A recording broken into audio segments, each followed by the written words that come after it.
Você acredita em extraterrestre? Fala pra mim, você acredita nisso? Bom, um pastor Caio Fábio, falou em um podcast que ele viu, mas não só ele, viu ele, seu pai, uma cidade inteira, viu quando um objeto, né, voador não identificado, muito grande, que pairou por sobre toda a cidade, né? Não é que ele era grande a ponto de estar sobre toda a cidade, é que ele era grande o suficiente para que toda a cidade pudesse ver aquele objeto, né, não identificado, e de repente esse objeto ele some, ele fica um bom tempo ali parado e tal, e depois some. E recentemente você vê que vem aparecendo vários casos, a mídia está divulgando vários casos, apareceu também nos Estados Unidos, né? Na Rússia também apareceu esses objetos não identificados, né? E todo mundo está acreditando que isso pode ser extraterrestres, né? Seres de outra dimensão que visitam o nosso planeta Terra. Eu quero saber de você, o que você acha em relação a isso? Eu vou deixar aqui o pastor Caio Fábio, né, no podcast do Flow, falando sobre esse assunto. Eu queria a sua opinião, o que você acha disso? Né? Se você acredita realmente que são extraterrestres ou que são seres espirituais, são anjos caídos, o que você acha? Deixa nos comentários aí que eu quero saber. Tamo junto, fica com o vídeo aí. Eu vi 2 vezes, eu não vi sozinho.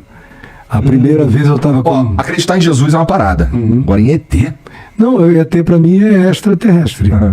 E anjo é extraterrestre. Então, na tua opinião, foram anjos que tu viu? São seres de outra civilização, no espaço-tempo desse cosmos, que é um cosmos no meio de vários outros multiversos. Em algumas ocasiões são seres interdimensionais, que passam de uma dimensão para outra, transdimensionais, portanto. Algumas outras vezes são seres com uma natureza energética que a gente não tem como definir e descreve como espirituais, mas estão todos no mesmo plano da extraterrestrialidade, todos. Então eu, com 14 anos, estava com meu pai e 13 amigos, indo de Niterói para Bom Jesus do Itabapuana, ou Itaperuna. 13 amigos? 13 amigos dentro de uma Kombi, um time de futebol. Caralho. A gente estava indo jogar lá, fazer a preliminar de um jogo. Chuteira, campo cheio, aquela coisa legal. E aí, no meio do caminho, meu pai estava dirigindo, ele parou o carro devagar, muito discreto, ele falou, vamos sair do carro só um minutinho. Não disse o que era. Quando a gente saiu, que nós olhamos, estava aquela bola, meu amigo, era uma bola assim, densa, não era brilhante, não era uma coisa que parecesse latão, nem zinco. Estava de noite? Não, de dia, manhã, 10 horas da manhã, o céu azul, sem nuvem nenhuma, e aquela coisa assim era um cinza, meio prata, parado na nossa frente, grande, eu não posso mensurar, porque é uma memória de 14 anos de idade, e eu tenho muito pudor com essa mensuração, com essa mensurabilidade. Mas meu pai, que era um adulto experiente, racionalíssimo, ficou chocado olhando para aquilo ali, e aquilo olhando para a gente. A sensação que eu me lembro é de que eu estava sendo visto. E todo mundo parou. Você fazer 13 adolescentes de 14 anos ficarem em estado de perplexidade silenciosa é um negócio, tem que ser algo muito forte e chocante. Ficamos parados ali, e aí eu falei, pai, o que é isso, pai? E eu só me lembro da resposta concisa dele dizendo, meu filho, não é da nossa ordem de coisas. Aí de repente aquilo, sem barulho nenhum, aquela coisa parada ali, enorme, na nossa frente desapareceu. Foi embora.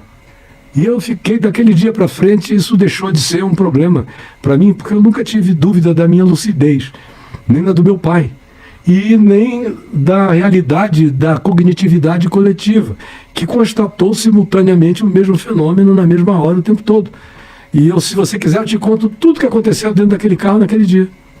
Eu me lembro que um amigo meu tinha acabado de soltar um escarro na Kombi, que o vidro é meio para frente, assim, na Kombi, né? Ele cheio de gripe, pegou uma verdona lá dentro, mas puxou com toda a força e cuspiu pela janela, e o vento levou, e a janela passou de uma janela e se esparramou toda na cara do nosso goleiro. Que isso, cara? No mesmo dia. Ah, não, cara. No mesmo dia. E cuspiu na cara do amigo sem querer. Sem querer.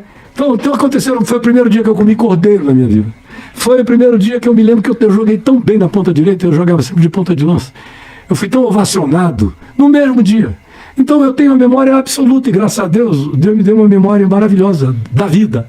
Eu tenho memórias da infância mais tenra, que tem gente que se choca. E a segunda vez eu já era crente, ia casar, pregador do evangelho.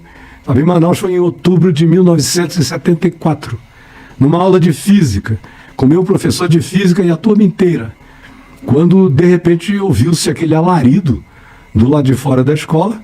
Eu corri junto com o professor, eu estava bem na frente da mesa dele, para a janela, todo mundo pulou nas janelas, lá embaixo estava cheio de gente, e eu percebi, quando eu olhei para cima com todo mundo, cara, imagina só uma espécie de pão de açúcar parado, sem fazer som nenhum na tua cabeça, vazado de luzinhas, que não eram redondinhas, bonitinhas, parecia um vazamento, como se fosse um ouriço vazado. Isso é uma coisa totalmente diferente das que a gente vê no arquétipo do disco voador. Totalmente diferente, parado, sem som. E era um negócio que dava para ver da cidade inteira, de tão grande. Aí ele ficou parado ali, se moveu para o meio do Rio Negro, na frente de Manaus, que tem 8 quilômetros de largura. Foi muito lentamente. O meu sogro, o almirante Manuel José dos Passos Fernandes, era o capitão dos portos de Manaus. Ele reuniu a marinha toda, ligou para a aeronáutica, chamou todo mundo. A cidade toda foi para a rua ver. Naquele tempo não tinha máquina de fotografar, não tinha essa facilidade. Então, foi todo mundo ver aquilo ali. E eu vendo. Até que o negócio não foram alguns 8 minutos, demorou um tempão. Para o meu sogro, que estava lá na beira do rio, projetado dentro do Rio Negro, foi uma coisa que demorou de meia hora a 40 minutos, até desaparecer no horizonte do Amazonas. Imenso, grandioso. Aí eu vou ter dúvida sobre isso? Se eu tiver dúvida sobre isso, o Brasil não ganhou a Copa de 58, nem de 62, não perdeu a de 66, não ganhou a de 70. Não sofremos uma tristeza desvairada em 82 com aquele super time, Pelé nunca existiu, nem Garrincha. Sim, um monte de outras coisas eu vou ter que dizer que não existiram, se eu tiver alguma dúvida a respeito. Porque não dá para duvidar, depois que eu sou testemunha junto com outros milhares, e nessa segunda vez foi a cidade inteira que viu. Não se conversava sobre outra coisa nos dias seguintes. Agora, eu também aprendi uma coisa, é que o inexplicável não se sustenta muito tempo como diálogo e conversa coletiva. A primeira semana todo mundo queria falar no assunto. Na segunda semana eu puxava o assunto, todo mundo dizia, é mesmo, né, cara? Que coisa chocante. No fim do primeiro mês eu dizia, rapaz, eu continuo impressionado com aquilo aí. Já havia gente que dizia, é difícil esquecer. Um ano depois já tinha gente que dizia, rapaz, eu não quero mais nem me lembrar daquilo. E quando você perguntava por quê, a razão era sempre a mesma, é porque eu não consigo explicar.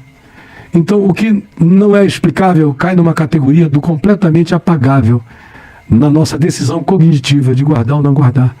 Como eu nunca tive medo de guardar, de saber, de ver, de enxergar, de encarar, aquilo continuou vivo na minha mente, na mente de milhares de outros, dos meus parentes todos, da minha irmã, que vem depois de mim, que viu também. E a minha irmã, essa que é um ser meio científico, de muito conhecimento polimorfo, ela foi seguida por um negócio desse 200 quilômetros do Rio Preto, desculpa, antes disso, de 200 quilômetros antes de Manaus, ela no carro com um filho e um casal de irmãos da igreja.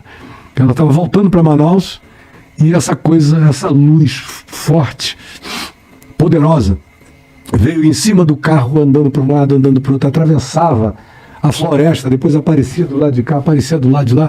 Foi uma experiência de 1h30, 2 horas. E ela vendo aquilo, chocada com o que estava vendo. Ela é uma pessoa também sobre quem eu não tenho nenhuma dúvida do testemunho e da lucidez cognitiva dela. Caraca! Então, para mim, isso não é uma questão. Não é mesmo. Está para além das questões na minha vida, isso aí.